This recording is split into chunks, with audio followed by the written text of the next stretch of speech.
Palavra Hebreus 8, de 8 a 11. Com efeito, Deus adverte: dias virão, diz o Senhor, em que concluirei com a casa de Israel e com a casa de Judá uma nova aliança. Não como a aliança que eu fiz com os seus pais, no dia em que os conduzi pela mão para fazê-los sair da terra do Egito. Pois eles não permaneceram fiéis à minha aliança. Por isso me desinteressei deles, diz o Senhor. Eis a aliança que estabelecerei com o povo de Israel depois daqueles dias, diz o Senhor. Porei minhas leis na sua mente e a gravarei no seu coração. E serei o seu Deus e eles serão o meu povo. Ninguém mais ensinará ao seu próximo, nem ao seu irmão, dizendo: conhece o Senhor, porque todos me conhecerão, desde o menor até o maior. Palavra do Senhor, graças a Deus. Essa palavra de hoje, primeiro, muita clareza. Eu vou falar hoje sobre a aliança. Esse é o tempo da nova aliança. Eu penso que é muito claro. Deus adverte: dias virão, em que concluirei uma nova aliança. Olha o versículo 9.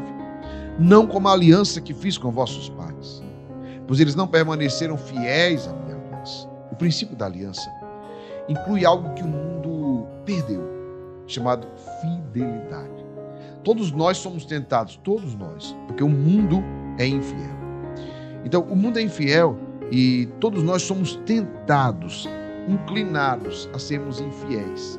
Vocês já perceberam como é forte essa inclinação nossa a viver a infidelidade? Não é só de agora. Perceba quando Jesus coloca da antiga aliança que foi feita com os pais, aqueles que caminharam no deserto, aqueles que saíram em busca da terra prometida. O Senhor fez uma aliança com eles e esse povo quebrou várias vezes, foram adorar outros deuses, mesmo experimentando milagres, prodígios, mesmo experimentando graças maravilhosas, eles quebravam a aliança. E aí, eu falo para você hoje assim, de uma forma com muita clareza: olha, Deus quer para nós, nesse tempo, uma nova aliança. E isso aqui é forte, porque Deus quer para nós uma nova aliança, porque nós estamos vivendo um tempo diferenciado, em todos os sentidos. Eu falo para você que está aqui conosco, estamos vivendo um tempo diferenciado, meus irmãos. Quando foi que a gente viveu a pandemia? Quando foi que a gente viveu toda uma situação dessa, lockdown, não sei o quê. Todas essas situações que nós estamos vivendo hoje, é um tempo diferente. Deus quer para nós uma nova aliança. Nós precisamos, entenda bem, nós precisamos sair nesse pós-pandemia diferentes de quando nós chegamos, de quando nós entramos. Fez a gente refletir sobre muitas coisas, com quem a gente tem aliança, com quem a gente não tem aliança, como é que está a nossa aliança, como é que não está. Nós não podemos sair, porque o grande problema é que muita gente está nessa. Eu quero voltar ao normal, mas que normal? Nós vamos viver o novo. Entenda bem, nós não vamos voltar para a velha aliança. Ele está dizendo, olha aqui, ó, versículo 9, não como a aliança que fiz com vossos pais. Então nós não vamos voltar para a velha aliança, nós não vamos voltar para 2019, não. Você não vai viver aquilo. É uma nova aliança, é um novo tempo que nós precisamos abraçar, viver, sabe, mergulhar de ponta nesse novo tempo. Não é como a aliança do passado. Sabe por quê? Pois eles não permaneceram fiéis à minha aliança. E aí vem uma coisa que é muito forte. Entenda bem. O princípio da aliança inclui algo que o mundo perdeu fidelidade. E eu estou falando de fidelidade não é só dos casais, não. Entenda que isso aqui é muito forte. O mundo perdeu a fidelidade nas diversas relações, inclusive na relação com Deus. Quanta infidelidade na relação com Deus. Tem gente que está aqui: sou combatente, não desisto nunca, Aí passa uma semana, 2 semanas, 1 mês, 2 meses depois, eu não estou mais conseguindo rezar. Ou seja, não tem fidelidade. A gente tem que ter uma coisa que é um princípio chamado fidelidade a Deus. Fidelidade. E é preciso ter essa clareza, porque a gente tem muita essa infidelidade nas diversas relações. Sabe? Nas diversas relações que nós temos muita infidelidade. A pessoa vai à missa, depois não vai mais, vai por não sei o quê. Quando está desesperado, doente, cheio de problema, aí: Senhor, me ajuda, reza todo dia, faz novena, faz isso, e faz jejum, e faz penitência, e faz promessa. Depois que alcançou a graça, tchau, Senhor. Ou seja, essa é uma relação interesseira, não tem fidelidade.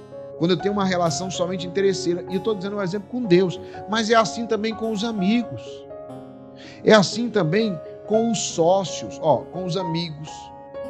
Desse jeito. Tem gente que tem amizade, o amigo abre o coração, conta da sua privacidade, do seu secreto. É muito complicado, eu não entendo hoje, e as pessoas ainda justificam isso, que é porque aí quando a pessoa é descoberta que estava falando do amigo, o que acontece? É porque eu sou muito sincera, né? Eu sou muito sincero. Não, você não é sincero, você é infiel. Não confundir infidelidade com sinceridade. Não confunda infidelidade. Um amigo que contou para você o seu secreto e você contou para outra pessoa, você é infiel. Você não é... E ainda justifica, né? É porque eu gosto de verdade. Não, ou seja, quando é pego falando, aí diz, não, é porque eu tenho que ser bem sincero com as coisas. Fulano estava errado, né? Não é uma questão de estar errado ou estar certo. É questão que alguém confiou em você e colocou o secreto dele para você, confiou pela amizade. Você foi lá e contou para outra pessoa. É sagrado. Então, infidelidade com Deus, infidelidade com os amigos. É assim também nas relações financeiras, com sócios, com pessoas. Isso daqui é muito forte. Você com os sócios que você tem, montou um negócio com os sócios, aí você está o quê? Interessa? Agora que você precisa da sociedade da pessoa, está todo interessado. Quando o negócio começa a prosperar, aí começa a tentar ludibriar o outro, enrolar, passar a perna, e etc. Ou seja, infiel. E aí, é a mesma coisa que acontece também, se você for ver, com o cônjuge. Isso daqui E as pessoas utilizam, com a sua esposa, com o seu marido, utilizam isso como um motivo para ser infiel. Qualquer problema que aconteça é motivo para ser infiel. Não, eu fui infiel porque ela fez isso e aquilo outro. Eu fui infiel com o sócio porque ele fez isso e aquilo outro. Eu fui infiel com meu amigo porque ele fez isso e aquilo outro. Eu fui infiel com Deus porque Deus não me deu a graça que eu precisava. Ou seja, eu justifico a minha infidelidade com um problema do outro. Então pare com isso. Você fez isso porque você foi ou é ainda infiel. Você precisa de um princípio, que é um princípio que faz prosperar. Porque a nossa infidelidade gera um problema grave. Atenção. Cuidado para não usar a infidelidade como vingança. Eu fiz isso para vingar a minha esposa, do meu sócio, do meu amigo, não sei o que. Justificar a infidelidade como se fosse uma espécie de vingança. Meu irmão, minha irmã, a nossa infidelidade gera o desinteresse de Deus no cumprimento das promessas em nossas vidas. Pegue que essa palavra aqui pode mudar toda a trajetória da sua vida. Vou repetir aqui, dentro da palavra primeiro. Pois eles não permaneceram fiéis à minha aliança, por isso me desinteressei deles, diz o Senhor. Repito, não como a aliança que eu fiz com os seus pais, pois eles não permaneceram fiéis à minha aliança. Por isso eu me desinteressei deles. Repito agora a palavra. A nossa infidelidade gera o desinteresse de Deus no cumprimento das promessas em nossas vidas. Se você está aqui comigo em unidade, para nós caminharmos esse rumo ao triunfo. Eu estou aqui, eu sempre digo isso, eu penso, sempre, por isso que eu motivo as pessoas sempre a se inscreverem no canal, no YouTube, porque quando você se inscreve no canal, e não só inscrever-se, porque só isso não resolve, você tem que ativar o sininho e colocar em todas. Sabe por quê? Porque eu penso que Deus não coloca ninguém na vida de ninguém à toa.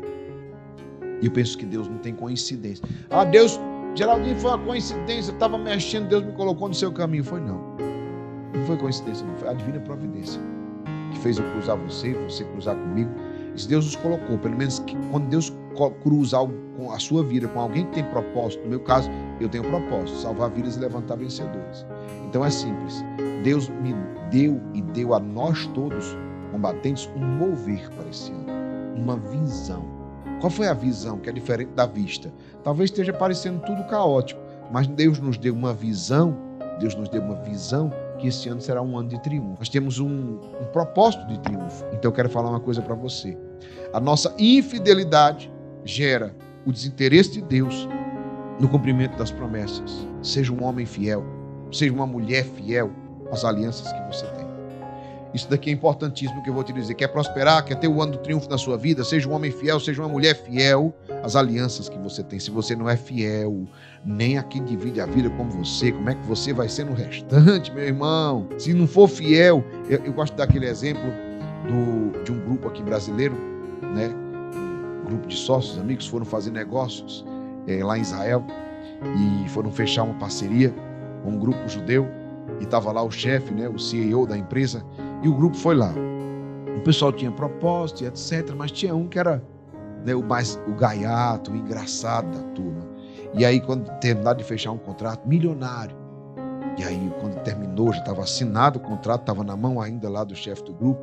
Aí, quando ele terminou de assinar, aí o gaiato lá disse assim: ei, agora que terminou tudo aqui, vamos celebrar?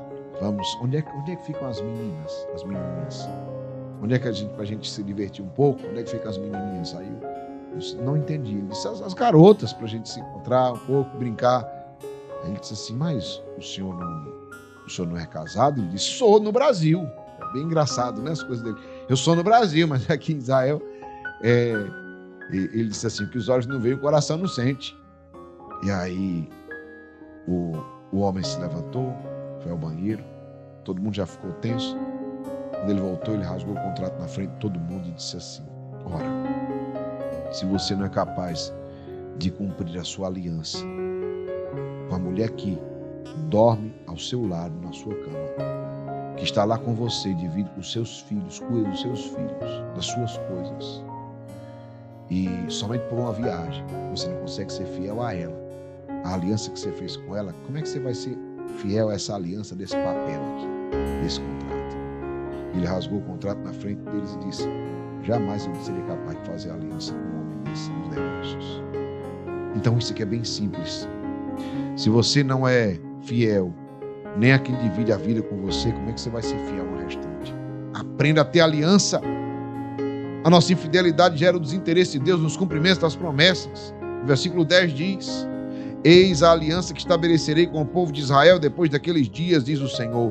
Porém minhas leis na sua mente gravarei no seu coração, e serei o seu Deus, e eles serão o meu povo. A aliança é de mente e de coração. Isso é aliança. O resto, eu posso usar uma aliança no dedo e não resolver nada. Não resolve nada a aliança no dedo. Decora. Fica até bonito. Mas a aliança, ela é quando existe na mente e no coração. A verdadeira aliança não é física, nem de interesses espirituais ou financeiros. Não, não. A verdadeira aliança é um só coração e uma só alma. O que eu estou falando, um só coração, uma só alma? É o quê? Mente e coração. Com Deus. Quando eu estou com uma aliança com Deus, não é só quando eu estou interessado na bênção, não é só quando eu estou interessado na graça, mas é quando eu trilho um caminho que a minha mente está conectada a de Deus, o meu coração está conectado ao coração de Deus. Quando a gente vai à missa e diz assim: corações ao alto, a gente responde: os nossos corações estão em Deus. Então aqui é bem simples, é aliança de coração e de alma, ou seja, é mente e coração unido com Deus, com os verdadeiros amigos que você tem, mente e coração. O resto é porque não é amigo mesmo e pronto, acabou. Nas relações comerciais, no seu casamento, só assim poderemos ser o seu povo e ele o nosso Deus, porque ele que diz: assim sereis o meu povo e eu serei o vosso Deus. Isso daqui é muito forte. Eu serei o seu Deus e ele será o meu povo. Pega essa frase que eu vou te dizer agora para encerrar. Relações prósperas só acontecem quando se tem aliança. Pegou essa palavra? Relações prósperas. Sua relação com Deus só vai prosperar quando você tiver aliança com Ele. Sua relação com seus amigos só vai prosperar quando você tiver aliança com Ele. Suas relações comerciais só vão prosperar quando você tiver aliança. Tem gente que trabalha na empresa e não está nem aí se a empresa vai quebrar ou não. E ele se esquece até. Ele diz assim: eu vou deixar aqui ligado, não sou eu que pago a energia mesmo. Ou seja, é engraçado que ele nem lembra que se a empresa quebrar, ele está desempregado. É impressionante Quando um funcionário não tem aliança no lugar que ele trabalha, é desse jeito. Ele não está nem aí se a energia vai quebrar, se a porta vai quebrar, se a outra coisa vai quebrar. Se você quer prosperar dentro da empresa, mesmo como um funcionário, tem aliança de mente, de coração com ela. É assim que as pessoas crescem nas empresas. É assim que as pessoas saem às vezes. A pessoa é um simples auxiliar de serviços gerais, e às vezes hoje é o CEO da empresa, o diretor-geral da empresa. Sabe por quê? Porque desde quando ele era auxiliar de serviços gerais, ele tinha aliança. Então isso que acontece, a relação só prospera quando se tem aliança. Nas relações comerciais, na relação com Deus, no seu casamento, nas suas amizades. Que nós possamos mergulhar isso hoje. Quer prosperar com Deus, no seu casamento, na sua família, no seu trabalho, nas suas finanças? Tenha aliança. Relações prósperas só acontecem quando se tem aliança.